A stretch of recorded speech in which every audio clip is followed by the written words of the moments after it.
Hello everybody and welcome back for another video. We're on part 24 of the complete chess endgame course.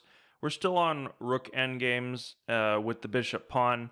We're only going to look at this position as white to move. If you want to pause the video, I'd encourage you to do that and get someone out of this position. Think for yourself for a minute and let's get going. So this is a draw, either black to move or white to move. And the reason for that is that black really controls all the important squares and doesn't give white any time to get out of the way of his pawn.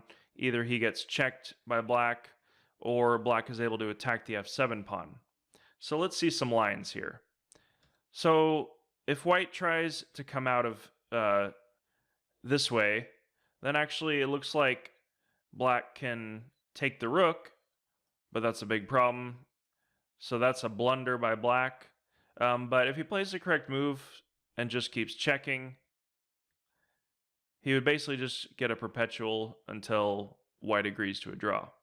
Now, if white moves away, then actually that's losing. Let's see, check.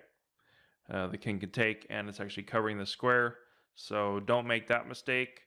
White will just either have to keep shuffling his king back and forth, or he'll have to go back and just keep getting checked. All right, so let's see another try by white. If white wants to play rook to e8, then we simply see rook to a7. And now white can't even come here and protect his pawn. We'll just see a trade-off and a draw. Another try is rook to e1, but we get the same position after check, and then rook to a7. Another idea for white actually is the tricky idea of king to g8, trying to trick black to take the rook and then let him queen with check.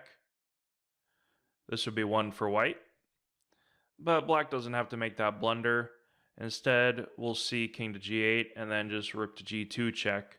And now if white tries to escape, then black will just keep checking him until he chases the king back. And then once the king goes back, we simply see rook to a2, repeating the position. So there are some tries by white in this position, but unfortunately it's a draw. If you're white in this position, don't end up with the king in front of the bishop pawn, with black controlling the f6 square. So hopefully this helped you increase your understanding of Rook endgames. It's piece by piece in these theoretical endgame positions. Each single position doesn't really add that much to your chess strength, but overall, by the time we're done with this course, you'll know where you should end up and how to play in simple theoretical endgames. Thanks for watching, and I'll see you in the next video.